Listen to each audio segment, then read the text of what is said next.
Patrick Tuohey is here with the Show Me Institute. Of course, they're a Missouri-based think tank on KCMO. Hey, before we start, I did see the Show Me Institute headquarters in St. Louis got hit by that tornado last week. Took the roof off, destroyed most of the third floor. The elevator car is missing, which gives you an idea of, missing. So we have moved out of that location, salvaged. Everybody's fine. Everybody, the alarms didn't go off. The sirens didn't go off in St. Louis, as you've heard. But one of my coworkers was paying attention to the weather and got everybody downstairs, and they could hear the roof coming off as they were heading down the stairs. So they're fine. We've salvaged a great deal of equipment, and I think we're waiting to hear if what will happen with the building. With the storms they got just the other day. When your roof is gone, you get a lot of secondary damage from water and whatnot. So there were Show Me Institute employees in the building when the tornado hit. Yes, and they all got down to the basement, thank goodness.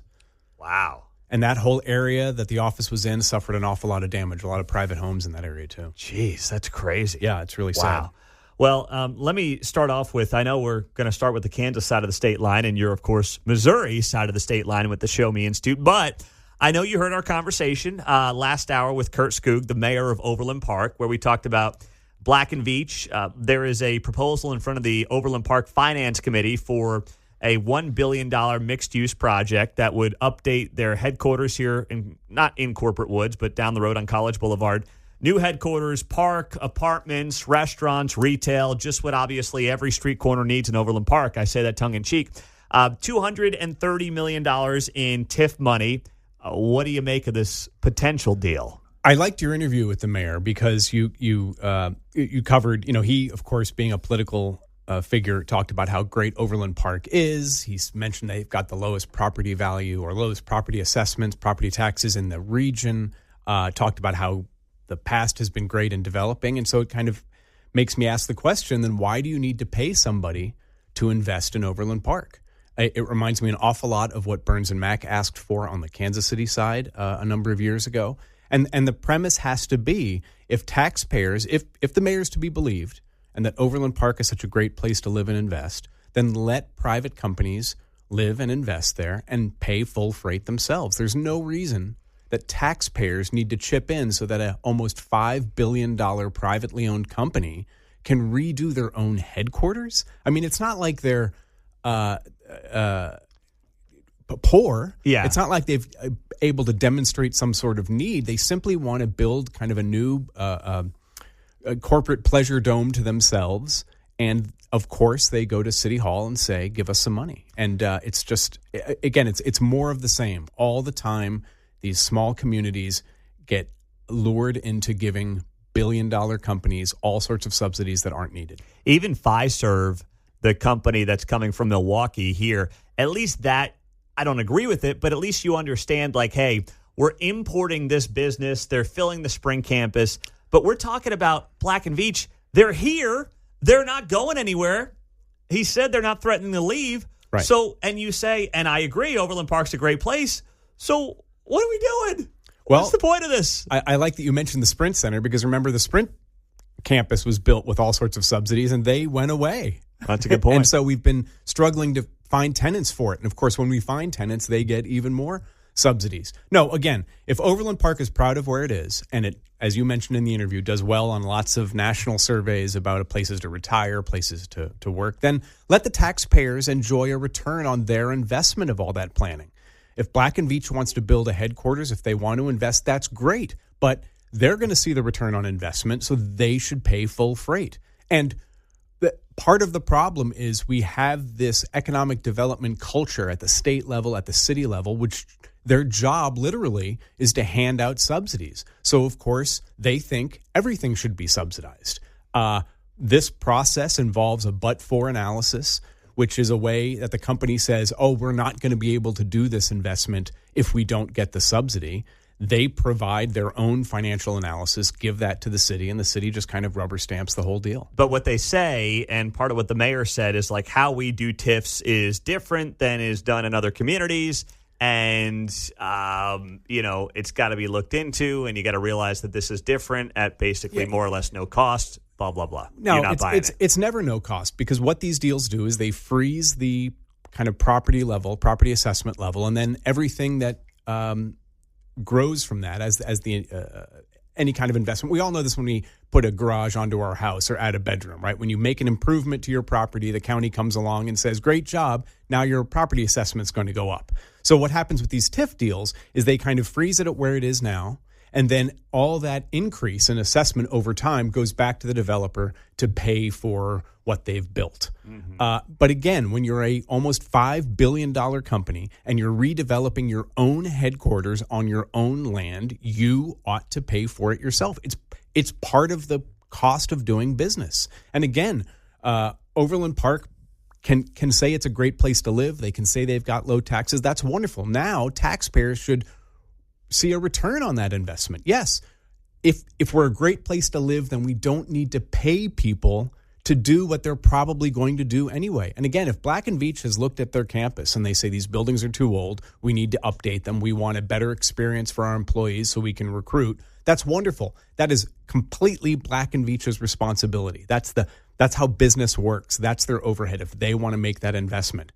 But they have learned, as have companies all over the country, that if they go to City Hall and cry poverty, there is a economic development culture that is more than happy to give them money because it allows people like the mayor of Overland Park to say, look what I did. I created jobs. But in fact, it's the company doing it. Let them do it on their own dime. Patrick Tuohey with the Show Me Institute. So last week on the Missouri side, Mike Kehoe, the governor, came on this show on Friday and said, I'm going to call a special session in June, try to beat the Star Bond deadline on the Kansas side to try to get state funding for the Chiefs and the Royals. We know where you're at on this, but what's your sense in terms of this special session and how it ultimately will play out? I don't know. The teams are probably pushing on an open door in Jeff City. There are Republicans and Democrats who have demonstrated for years that they are more than happy to give money to billionaires to do, whatever they were going to do anyway.